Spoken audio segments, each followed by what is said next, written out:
नमस्कार, स्वागत है आपका कॉमर्स एजुकेशन में। मैं डॉक्टर परमानंद शर्मा। पिछले वीडियो में आपको ट्रायल बैलेंस के बारे में बताए थे और ट्रायल बैलेंस के 3 मेथड बोले थे और ये भी बोले थे कि बैलेंसिंग दिया हुआ हो, न डेबिट कह रहा है न क्रेडिट कह रहा है, तो उसको आप किस तरह बनाएंगे। अब आपको हम एक मेथड बता चुके हैं, ट्रायल बैलेंस का बैलेंसिंग मेथड। अब हम दूसरे और तीसरे मेथड की चर्चा करेंगे। ध्यान रखेंगे, इसके 3 मेथड आपको बताए थे। First balancing method,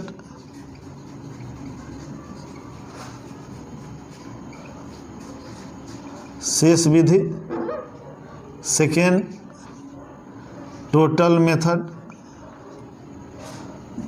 and number 3 mix method. तो याद रखेंगे, बैलेंसिंग मेथड में सिर्फ हमको बीडी से मतलब था। डेबिट में था तो डेबिट में लिखते थे, क्रेडिट वाला क्रेडिट में। टोटल मेथड में डेबिट वाला डेबिट में लिखेंगे और क्रेडिट वाला क्रेडिट में लिखेंगे, इसमें बीडी सीडी नहीं करेंगे। और लास्ट में जब दोनों जोड़ेंगे, हर एक का डेबिट वाला डेबिट में से लिखेंगे, क्रेडिट वाला क्रेडिट में, इसमें बीडी सीडी नहीं होगा। लास्ट में जब टोटल करेंगे तो यहाँ दोनों मिल जाएगा, तो समझेंगे कि सही है नहीं तो गलत है, तो इसको हम टोटल मेथड कहते हैं। और मिक्स मेथड में दोनों एक साथ लिख देंगे, दोनों एक साथ लिख देंगे तो उसको total balancing and total method भी कहते हैं। तो एक साथ जब मिला देंगे उसको हम मिक्स मेथड कहते हैं। अब हम आपको चलेंगे, कुछ इसकी टेक्निकली चीज़ है जिसको बताना ज़रूरी है। वह है जब ट्रायल बैलेंस में कॉस्ट ऑफ गुड्स सोल्ड दिया हुआ हो। जी, अब है व्हेन, इससे कंडीशन आएगा when cost of goods sold when not given. इसमें आएगा क्वेश्चन में when not given, when not given cost of goods sold, cost of goods sold. जब नहीं दिया हुआ हो कॉस्ट ऑफ गुड्स सोल्ड, तो इसमें 2 तरह के स्टॉक आपको मिलेंगे। First opening stock, opening stock and second B closing stock. तो यहाँ ध्यान देने की बात है जी, when not given cost of goods sold, तो इस पोजीशन में आपको यहाँ पर ओपनिंग और क्लोजिंग 2 स्टॉक मिलेंगे। ध्यान देंगे, जब कह रहा है when not given cost of goods sold, यानी जब लागत, उत्पादन लागत को नहीं दिया हुआ हो, कॉस्ट ऑफ गुड्स सोल्ड को, तब उस पोजीशन में आपको ओपनिंग स्टॉक और क्लोजिंग स्टॉक की चर्चा होगी। तो ओपनिंग स्टॉक को हम ट्रायल बैलेंस में लेंगे, क्लोजिंग को नहीं लेंगे। तो ये फर्स्ट कंडीशन कहता है, तो किसको हम ओपनिंग को लेंगे, किसको नहीं लेंगे, क्लोजिंग को नहीं लेंगे। सेकेंड आगे कहता है अगला, when given, when given cost of goods sold, cost of goods sold.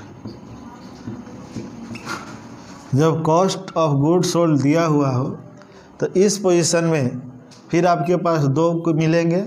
एक मिलेगा ओपनिंग स्टॉक, दूसरा क्या मिलेगा, क्लोजिंग स्टॉक। फिर यहाँ मिलेंगे ओपनिंग स्टॉक, दूसरा यानी बी क्लोजिंग स्टॉक। ध्यान देंगे, इस पोजीशन में इसका एंट्री नहीं होगा, ओपनिंग स्टॉक का एंट्री नहीं होगा, किसका होगा, क्लोजिंग स्टॉक का एंट्री होगा। तो इस कन्फ्यूजन को दूर कर लेंगे। जब दिया हुआ हो तो कॉस्ट ऑफ गुड्स सोल्ड दिया हुआ हो तो ओपनिंग लिखेंगे, नहीं दिया हुआ हो तो ट्रायल बैलेंस में किसके लिखेंगे, क्लोजिंग को लिखेंगे। फिर थोड़ा सा आगे इसकी चर्चा। अब इसके आगे अकाउंटिंग ऑफ एरर्स, यानी गलत लेखांकन होता है तो लेखांकन की अशुद्धियाँ कैसे हम पकड़ेंगे। तो वह है errors not disclose by trial balance, यानी वह अशुद्धियाँ जो ट्रायल बैलेंस में प्रकट नहीं होती है। दूसरा है errors disclose by the trial balance, जो ट्रायल बैलेंस में प्रकट होती है। तो पहले हम चलेंगे errors not disclose in trial balance. तो फर्स्ट है एरर्स ऑफ कमीशन, भूल की अशुद्धियाँ। दूसरा है एरर्स ऑफ कमीशन, हिसाब की अशुद्धियाँ।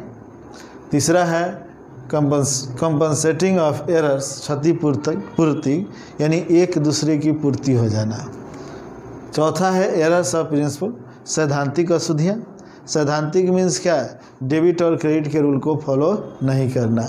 नंबर 5 और लास्ट है एरर्स ऑफ डुप्लीकेशन, यानी दोहरे या दोहरा जाने वाली गलतियाँ। ये क्या है, disclose errors not disclose in trial balance. इसके बाद हम चलते हैं errors disclose by trial balance.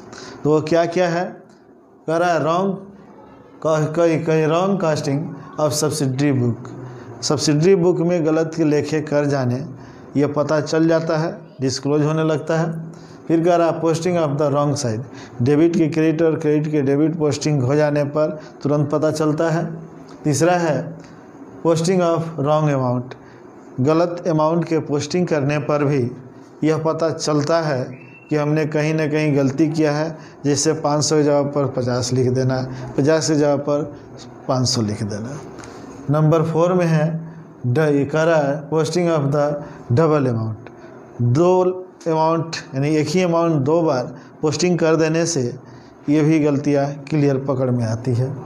Errors last करा errors of total of trial balance, trial balance के टोटल करने में एरर्स यदि हो जाता है तो उसकी भी पहचान इसके तहत की जाती है। लेकिन इसके अलावे भी बहुत से ट्रायल बैलेंस में अशुद्धियाँ रह जाती है जिसको करना खोजना संभव नहीं लगता है। यानी आपका जर्नल सही हो, ट्रायल बैलेंस सही हो और जर्नल सही हो, लेजर सही हो और ट्रायल बैलेंस सही है, फिर भी डेबिट और क्रेडिट नहीं मिलते हैं। बहुत इसके जो रूल बताए गए हैं उस रूल के आधार पर भी आपने खोजा तो वह नहीं मिले। तो लास्ट में इस अकाउंट के सस्पेंस अकाउंट का सहारा लेना पड़ता है। सस्पेंस अकाउंट के द्वारा जिधर अमाउंट घटता है उधर अमाउंट को डाल देते हैं। सस्पेंस अकाउंट आने वाले वर्षों से उस अमाउंट को खोजा जाता है, यदि वो मिल जाता है तो उसको राइट अप कर लिया जाता है। यदि राइट अप नहीं होता है तो जिस साइड घटता है उस साइड जोड़कर दोनों पक्ष को मिला लेते हैं, बराबर कर लेते हैं। याद रखेंगे जिस साइड घटता है उस साइड उतना अमाउंट लिखकर हम उस ट्रायल बैलेंस को बराबर कर लेते हैं। लेकिन सस्पेंस अकाउंट के बारे में जानना ज़रूरी है। लास्ट सस्पेंस अकाउंट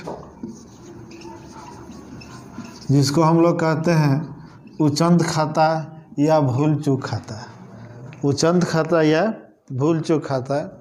तो अभी आपको बोला गया है कि अमाउंट जितना घटे, चाहे डेबिट साइड घटे या क्रेडिट साइड घटे, तो डेबिट साइड यदि घटता है तो डेबिट में लिख देंगे। तो डेबिट यह एसेट्स को रिप्रेजेंट करता है, किसको करता है, एसेट्स को। यदि वह क्रेडिट साइड घटता है तो क्रेडिट में लिख देंगे, क्रेडिट साइड।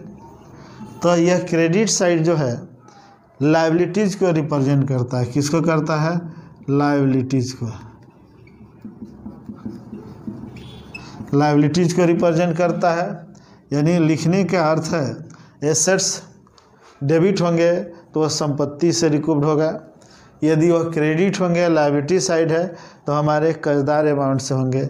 यदि फिर भी ये नहीं मिलता है तो इसको बैड डेब्ट्स करके लास्ट में समाप्त कर देते हैं और इंड करके इसके अकाउंट को समाप्त करते हैं। इस तरह आपके ट्रायल बैलेंस के आज इसके क्लास समाप्त होते हैं। आपको कोई दिक्कत ट्रायल बैलेंस में लगे तो कमेंट बॉक्स में प्लीज़ कमेंट करेंगे और वीडियो जब आपको अच्छा लगे तो प्लीज़ लाइक और सब्सक्राइब ज़रूर कर देंगे।